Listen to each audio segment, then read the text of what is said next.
വചനവയൽ ക്വിസിലേക്ക് സ്വാഗതം. Vachanavayal ആപ്പിലെ E book വിഭാഗം ഉപയോഗിക്കുന്നവർക്ക് ബൈബിളിലെ എല്ലാ പുസ്തകങ്ങളിൽ നിന്നും അധ്യായങ്ങളുടെ അടിസ്ഥാനത്തിലും പുസ്തകങ്ങളുടെ അടിസ്ഥാനത്തിലും 100 കണക്കിന് സെറ്റ് ചോദ്യോത്തരങ്ങൾ ലഭിക്കുന്നു. എല്ലാത്തരം ബൈബിൾ ക്വിസുകൾക്കും പഠിക്കുവാനുള്ള ഉത്തമ പഠന സഹായി വചനവയൽ ആപ്പ്. ഇന്ന് നാം പഠിക്കുന്നത് അപ്പസ്തോല പ്രവർത്തനങ്ങൾ അധ്യായം 5. ഒന്നാമത്തെ ചോദ്യം: അനനിയാസിൻ്റെ ഭാര്യ എത്ര മണിക്കൂർ കഴിഞ്ഞാണ് പത്രോസിൻ്റെ അടുക്കൽ വന്നത്? ഉത്തരം: ഓപ്ഷൻ എ 3 മണിക്കൂർ. രണ്ടാമത്തെ ചോദ്യം: അപ്പസ്തോലന്മാരുടെ കരങ്ങൾ വഴി ജനമധ്യത്തിൽ വളരെ അടയാളങ്ങളും ഡാഷ് സംഭവിച്ചുകൊണ്ടിരുന്നു.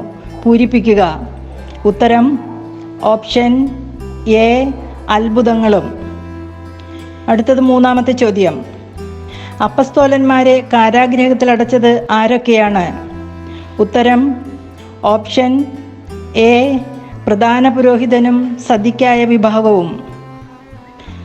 നാലാമത്തെ ചോദ്യം: അപ്പസ്തോലന്മാരുടെ കരങ്ങൾ വഴി ജനമധ്യത്തിൽ വളരെ ഡാഷ് അത്ഭുതങ്ങളും സംഭവിച്ചുകൊണ്ടിരുന്നു.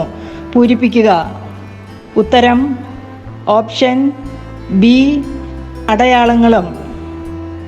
അടുത്തത് അഞ്ചാമത്തെ ചോദ്യം: അവർ ഏകമനസ്സോടെ ആരുടെ മണ്ഡപത്തിൽ ഒന്നിച്ചുകൂടുക പതിവായിരുന്നു? അപ്പസ്തോല പ്രവർത്തനങ്ങൾ 5 പറയുന്നത്. ഉത്തരം: ഓപ്ഷൻ ബി സോളമൻ്റെ. ആറാമത്തെ ചോദ്യം: പത്രോസിൻ്റെ വാക്ക് കേട്ട ഉടനെ അനനിയാസിന് എന്ത് സംഭവിച്ചു? ഉത്തരം: ഓപ്ഷൻ എ നിലത്തു വീണ് മരിച്ചു. ഇനി ഏഴാമത്തെ ചോദ്യം: വിലയുടെ ഒരു ഭാഗം അവൻ ഭാര്യയുടെ അറിവോടെ മാറ്റിവെച്ചു. ആര്? ഉത്തരം: ഓപ്ഷൻ ബി അനനിയാസ്. എട്ടാമത്തെ ചോദ്യം: ആരുടെ കരങ്ങൾ വഴിയാണ് ജനമധ്യത്തിൽ വളരെ അടയാളങ്ങളും അത്ഭുതങ്ങളും സംഭവിച്ചത്? ഉത്തരം: ഓപ്ഷൻ എ അപ്പസ്തോലന്മാരുടെ. ഒമ്പതാമത്തെ ചോദ്യം: നിയമോപദേഷ്ടാവും സകലർക്കും ആദരണീയനുമായ ഫരിസേയൻ ആരാണ്?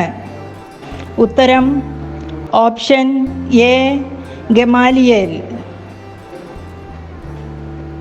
ഇനി 10ാമത്തെ ചോദ്യം: അപ്പസ്തോലന്മാരുടെ കരങ്ങൾ വഴി എവിടെ വളരെ അടയാളങ്ങളും അത്ഭുതങ്ങളും സംഭവിച്ചുകൊണ്ടിരുന്നു?